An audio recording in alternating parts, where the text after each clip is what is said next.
My friends, listen closely, because what I am about to share can change the way you see every meal for the rest of your life. Today I want to show you something simple, powerful, and deeply personal. Something you can say over your food before you eat. This is not only a blessing, it is not only a moment of thanks, it is a way to slow down, wake up, and turn eating into a moment of healing. By the end of this message you will know the words, you will understand the meaning behind them, and you will feel how this small act can bring a different energy into your body and into your life. But before we go further, pause for a second and feel this line in your heart. I am thankful for my health. Say it quietly if you want. Say it in your mind if you need to. Let that sentence land. Because this is not just a phrase. It is a decision. It is a signal. It is you saying that your health matters, your body matters, your peace matters. And if that speaks to you, stay with me, because what comes next may be the one shift that changes how you eat forever. A lot of people move through life thinking food is just fuel, just taste, just calories, just something to grab when they are busy and tired and rushing to the next thing. But what if food is more than that? What if the state of your mind when you eat changes the way your body receives what is on the plate? What if gratitude does more than make you feel better? What if it actually changes the experience of the meal itself? Stay with me, because this is where the message begins to open up, and what looks small at first may be much bigger than you think. There was a season in my life when my body felt heavy, weak, and worn down. I was getting sick often. I felt tired for no clear reason. My stomach was off. My energy was low. Pain would come and go, and sometimes stay longer than I wanted. I was searching everywhere for answers. I changed what I ate. I tried exercise routines. I took vitamins. I tried calming practices. I looked for help in all the places people tell you to look. Some things helped a little. Most things did not help enough. The deeper frustration was not only that I felt bad, it was that I felt disconnected from my own body. I felt like I was doing everything I was supposed to do, yet something was still missing. Then one day, while studying old spiritual teachings about food and blessing, I stopped at a simple truth that hit me harder than I expected. The words said before eating were never meant to be empty sounds. They were meant to wake the person up. They were meant to remind the soul that food is not random, life is not random, nourishment is not random. That moment changed the way I looked at every bite after that. And let me say this clearly because it matters. I am not telling you to throw away medical care, ignore science, or pretend your body does not need real support. Not at all. I am saying there may be one missing layer in the way many people eat. They put food in the mouth, but they do not arrive with their attention. They chew, but they are not present. They swallow, but they never really receive. And when you live like that long enough, meals become automatic, and the body feels the difference. If this is already making sense to you, keep listening, because the next part is where it gets practical. The real battle is not only with stress, sickness, or bad habits. The deeper battle is with separation. It is the idea that your food is separate from your mind, that your body is separate from your spirit, that eating has nothing to do with awareness, nothing to do with gratitude, nothing to do with peace. That belief sounds modern, it sounds efficient, it sounds smart, but it leaves a lot out, because your body does not only react to what you eat, it also reacts to how you eat, how fast you eat, how tense you are when you eat, and what kind of state you bring to the table. When a person eats in anxiety, in hurry, in distraction, the meal may fill the stomach, but still fail to bring a deep sense of nourishment. You have probably felt this before. You finish a whole plate and still feel restless. You eat a lot and still feel empty. You snack all day and still feel unsatisfied. That is not only about food, that is also about consciousness. But when a person stops, breathes, gives thanks, and meets the meal with awareness, something changes. The nervous system softens, the body receives, the mind becomes quieter. The person is no longer attacking the meal, the person is entering into it. And this is why a blessing matters, not because it is magic in the shallow sense, not because a sentence by itself fixes every problem, but because it shifts the inner condition of the one who is eating. It creates a moment of order before consumption. It turns grabbing into receiving. It turns appetite into attention. It turns a rushed habit into a sacred pause.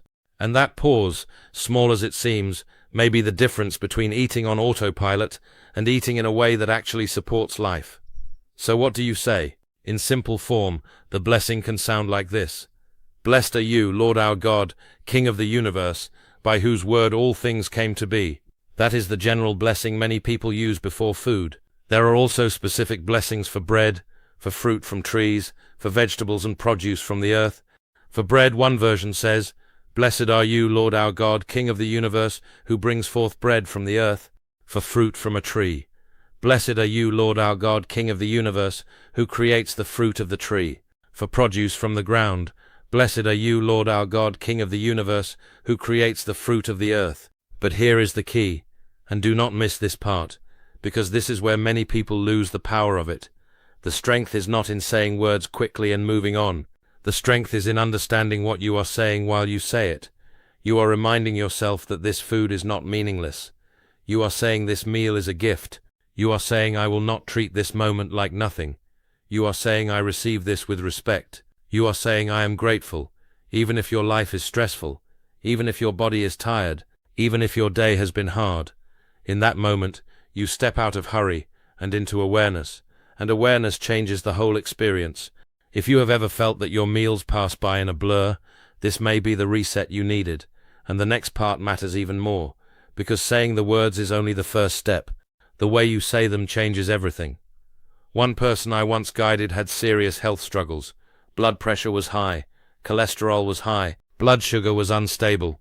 There was medication, worry, exhaustion, and a growing fear that nothing would really change. When I suggested blessing the food before eating, the reaction was doubt. The thought was simple: how could a few words before a meal possibly matter when the body already feels this far out of balance? That question is fair. A lot of people would ask the same thing, and the answer was never that blessing replaces proper care. It does not. The answer was that blessing can change the relationship between the person and the meal, and that relationship affects everything that follows. So the practice began. Before eating, there was a pause, then the words, slower than before, with focus this time, with meaning, with real attention. After a few days, the person noticed meals felt different. There was less rushing, less emotional eating, less mindless grabbing. After a few weeks, the body also began to respond in better ways. The habits around food became calmer. The stress around eating softened. The person felt more connected, more grateful, less out of control. Over time, measurable changes followed. And no, I am not saying every story unfolds in the exact same way. Bodies are different, journeys are different. But I am saying this: when a person changes the state in which they eat, powerful changes can begin. Sometimes the biggest shift is not only what is on the plate. Sometimes it is the spirit you bring to the plate. That is why this matters. Not because it is dramatic, because it is repeatable, meal after meal, day after day, quietly, gently, and over time, those quiet changes build a new life. If that hits home, do not drift away now, because the second part of the practice may be the one most people never truly learn. After the words come intention. This is where the practice comes alive. Many people have said blessings for years, but never really entered them. The lips moved, but the mind was somewhere else. The words were spoken, but the heart never arrived. And when that happens, the moment stays thin. So here is a simple way to do it. Before you eat, stop. Really stop. Put the phone down. Let the noise fall back for a moment. Take 3 slow breaths. Feel your shoulders soften. Let your jaw unclench. Let your chest settle. Give your body a signal that it is safe to receive. Then say the blessing slowly, not like a rush job, not like a task. Say it like you mean it. Feel each phrase.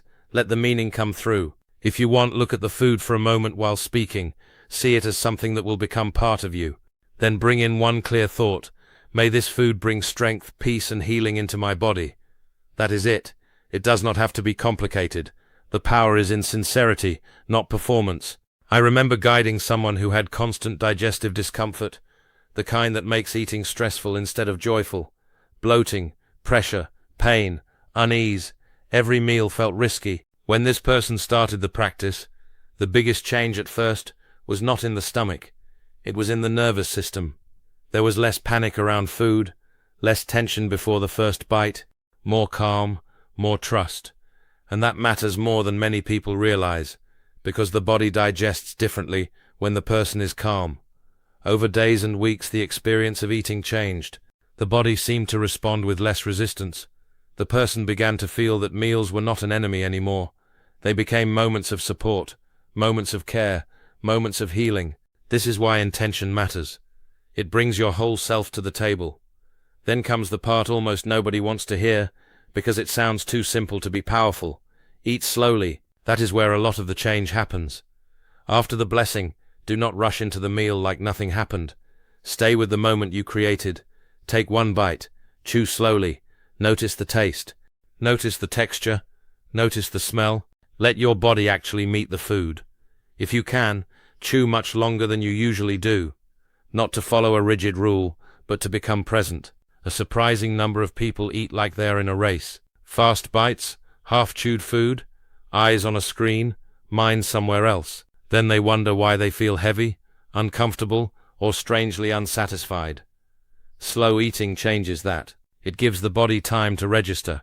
It gives the brain time to notice fullness. It gives the stomach a better start. It gives the whole system a chance to work with you, instead of trying to catch up. I once saw this make a huge difference in the life of someone who always felt hungry and never felt done. Meals were large, snacking was constant, and satisfaction never really came. After adding the blessing and then slowing way down during the meal, something shifted. For the first time in a long time, fullness could be felt. The urge to keep reaching for more began to calm down. The person started to recognize the moment the body had enough.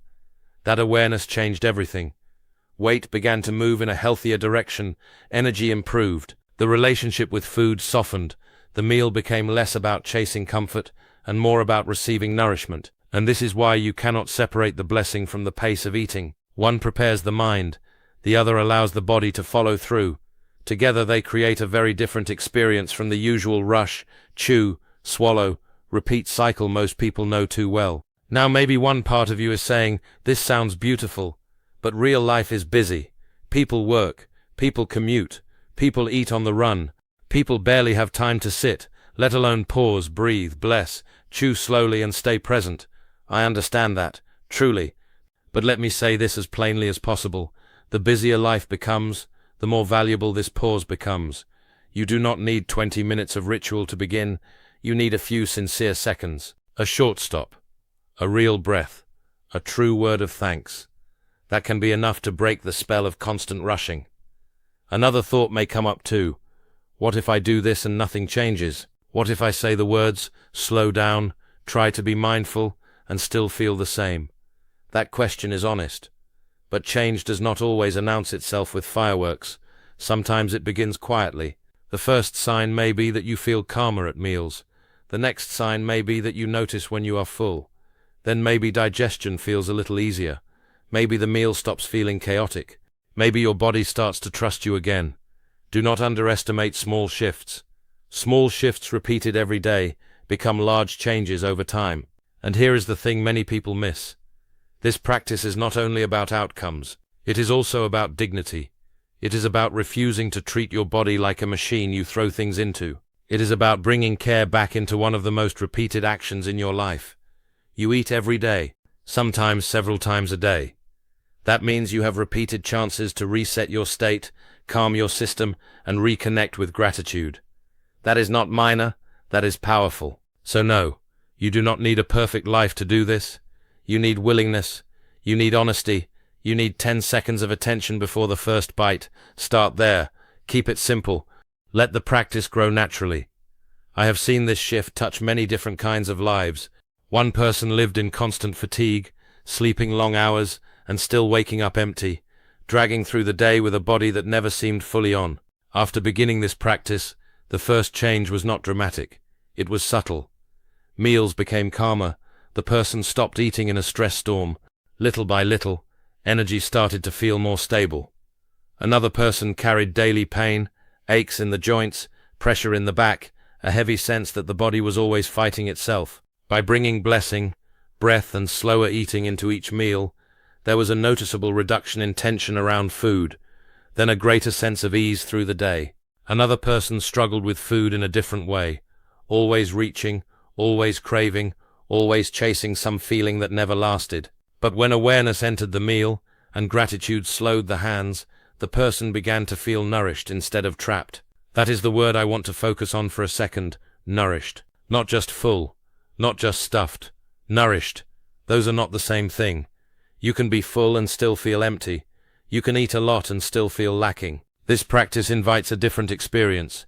It teaches the body to receive, the mind to settle, and the heart to recognize enough. If you are still listening, that tells me something in you already knows there is truth here. Maybe you have felt it, but never had words for it. Maybe you have rushed through meals for years and are only now realizing how much life passes through those moments. Good. Stay with that feeling, because transformation does not always start with a huge decision.